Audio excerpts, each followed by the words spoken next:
نوبل جایزه ترلاسه کوونکې ملاله یوسفزۍ د خالد په ورځ اسلام آباد کې د سوات مشران چې پکې شاعران، لیکوالان، خبریالان، د تعلیم پوهان او نور مشران شامل ول د خپله وینا کې ویل چې د سوات ټولو خلکو قربانۍ ورکړي، په دوی ظلمونه شوي، د تعلیم څخه منع کړی شوي دي او د یو لوی جدوجهد وروسته سوات کې امن راغلی. زه د سوات پوره خلکو ته دا وایم چې تاسو ډېر بهادر خلک یې، تاسو ډېر د سختۍ نه تېر شوي یئ او نن تاسو ډېر مضبوط ولاړ یئ، یو شوي یئ او خوشحاله یئ. او زه به دا یو درخواست وکړم چې زموږ په سوات کې چې څه شوي دي،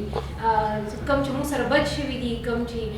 د جنکو په تعلیم باندې پابندي لګېدلې وه، یا زموږ نه امن اخیستی شوی، یا زموږ سکولونه اولوزولی شوي وو، یا زموږ په هغه علاقو کې چې کوم خوف راویستی شوی چې دا خبرې چې دي دا د تاریخ نه ولو، ځکه دا د تاریخ کیسه ده. د دې نه په لکاو خلک چې دی هغه د هغې نه متاثره شوی دی، خلک بې کوره شوي هم وو.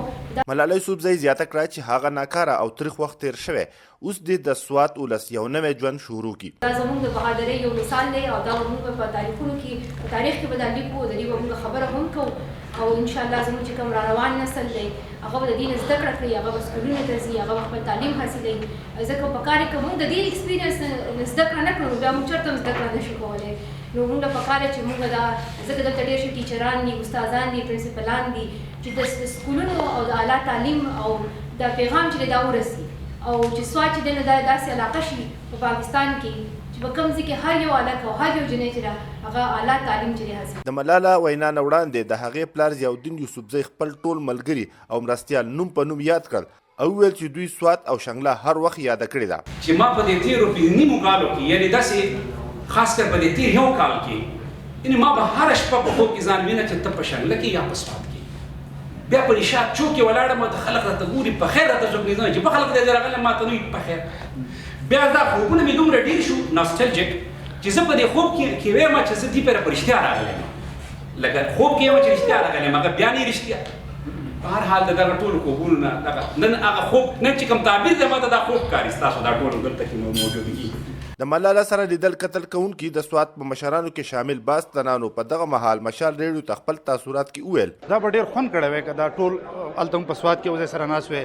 نو د دې ځمکې د دې خاورې د ضیاءالدین دا تعلق زموږ په شریکه به ډېر ښکلی ثابت شوی. نو دا په خپل ځای ډېر خوشحال خبره ده چې بیا هم اسلام آباد ته د وطن ته پاکستان ته راغی. نو موږ دلته رالو او د هغې سره موږ دلته ملاقات وکړو. زموږ دپاره ډېر د خوشحالۍ خبره ده او دا د پښتنو یو ویاړ دی،